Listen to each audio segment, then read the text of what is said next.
Hello students, welcome to Chaturvedi classes. हम लोग पढ़ेंगे हमारे क्लास 10 के चैप्टर रियल नंबर से और दो क्वेश्चंस जो आपकी एक्सरसाइज 1.2 से हैं। 1.2 का क्वेश्चन नंबर 6 है, जिसमें हमारे पास में गिवन है कि explain why 7 into 11 into 13 plus 13 and 7 into 6 into 5 into 4 into 3 into 2 into 1 plus 5 are composite number. ठीक है, आर कंपोजिट नंबर। अब देखो बेटा, तुम लोगों को क्या मालूम है कि कंपोजिट नंबर्स कौन से होते हैं? प्रीवियस लेक्चर्स अच्छे से देखते आ रहे हो ना, अच्छे से पता है? एक बार और सुन लो। कंपोजिट नंबर वो नंबर्स होते हैं जिनके जब आप प्राइम फैक्टर्स फाइंड करोगे उसमें नंबर इटसेल्फ 1 और उसके अलावा एक फैक्टर और होगा, यानी मोर देन 2 फैक्टर्स जिनके होते हैं वो हमारे कौन से नंबर्स होते हैं? वो होते हैं हमारे कंपोजिट नंबर। कंपोजिट नंबर जिनके प्राइम फैक्टर्स मोर देन 2 होते हैं। याद आ गया? ठीक है, चलो अब इसी के बेस पे फटाफट अपना क्वेश्चन कर लो। इसमें अपने को जब ये प्रूव करना है कि ये कंपोजिट नंबर है तो आपको क्या करना है? केवल ये दिखाना है कि इसके फैक्टर्स मोर देन 2 हैं। काम शुरू करें। देखो, जैसे अगर हम इसका फर्स्ट पार्ट ये लेते हैं 7 इंटू 11 इंटू 13 प्लस, अब ध्यान दो कि यहाँ पर इन दोनों में ये 13 और 13 कॉमन है, तो आप क्या करना? 13 कॉमन ले लेना। कॉमन लोगे तो यहाँ पे क्या बचेगा बेटा आपका? 7 इंटू 11 फिर प्लस यहाँ पर 13 1 जा 13, तो 1 कॉमन आ गया आपका।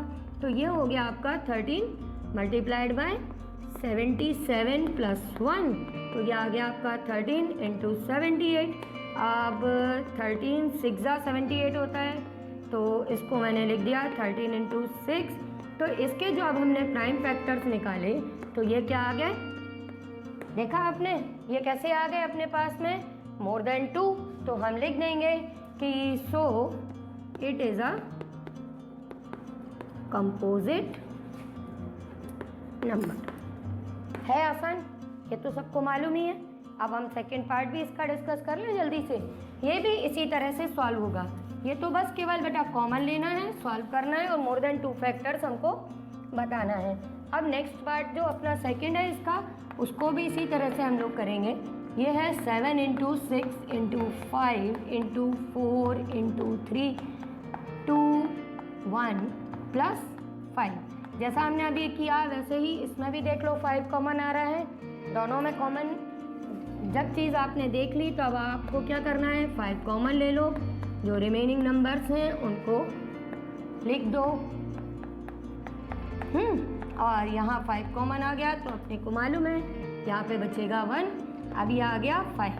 अब आप इन सबको मल्टीप्लाई करना। मल्टीप्लाई करने पर 1008 आएगा। अब आप सोचोगे कि मैम आप कैसे बता रही हो, मैं बहुत सालों से पढ़ा रही हूँ तो मुझे ये याद हो चुका है। ठीक है, आप मल्टीप्लाई करोगे तो आपका 1008 आएगा। फिर बेटा हम इसको मल्टीप्लाई करेंगे तो ये हो जाएगा 1009, जो कि अपना एक और फैक्टर आ गया। तो हमने देख लिया कि इसमें अपने पास में कैसे फैक्टर्स आ रहे हैं, फिर इसमें भी मोर देन 2 फैक्टर्स आ गए, तो ये भी क्या हो गया? Composite number. तो हम इसके लिए भी लिख देंगे therefore it is also a composite number. Clear बेटा? तो इस तरह से ही आपका 6th क्वेश्चन कंप्लीट हो जाए। अब हम जल्दी से 7th क्वेश्चन और डिस्कस कर लेते हैं। 7th क्वेश्चन में है कि there is a circular path around a sports field. Sonia taken 18 minutes to drive around of the field while Ravi takes 12 minutes for the same. Question में ये लिखा है कि अपने पास में एक सर्कुलर पाथ है बेटा। ठीक है, इस सर्कुलर पाथ पे 2 लोग ड्राइव कर रहे हैं। एक सोनिया है जिसको इसको ड्राइव करने में पूरा 18 मिनट्स का टाइम लगता है। मीन्स 1 राउंड कंप्लीट करने में इसको 18 मिनट्स लगते हैं, जबकि रवि को 12 मिनट्स लगते हैं।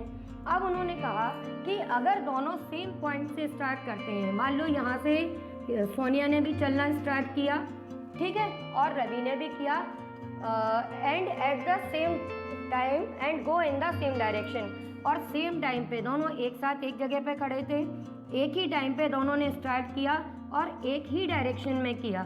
मीन्स सोनिया ने भी इसी डायरेक्शन में स्टार्ट किया और रवि ने भी इसी डायरेक्शन में स्टार्ट किया। अब एक को टाइम लग रहा है 18 मिनट्स का और दूसरे को लग रहा है 12 मिनट्स का। तो इसमें हमको क्या क्वेश्चन में फाइंड करना है, how many minutes will they meet again at the starting point. तो वो कह रहे हैं कि स्टार्टिंग पॉइंट पे वो दोबारा कब मिलेंगे।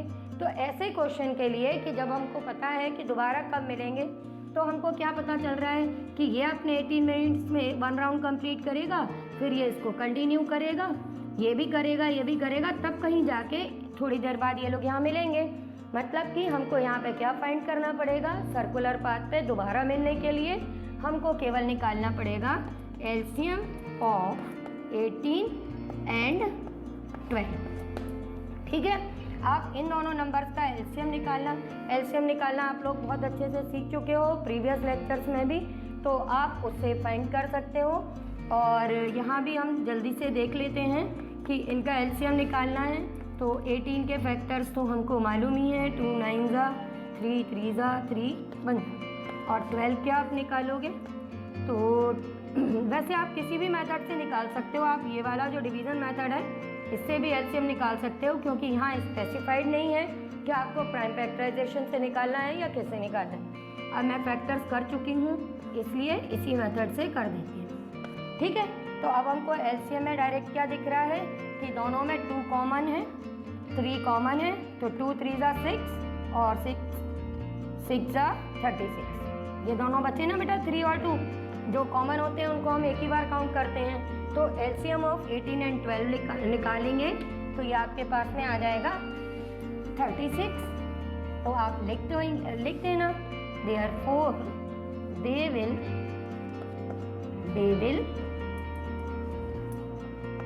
Meet again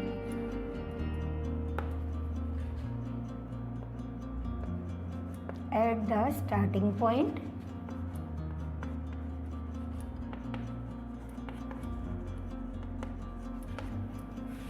after 36 minutes। समझ में आ गया बेटा। इस तरह से आपकी एक्सरसाइज और ये क्वेश्चन कंप्लीट हो जाएगा। अभी भी आपको कोई डाउट हो तो आप मुझे व्हाट्सएप कीजिए, वीडियो के एंड में मेरे नंबर्स दिए हैं। ओके बच्चों।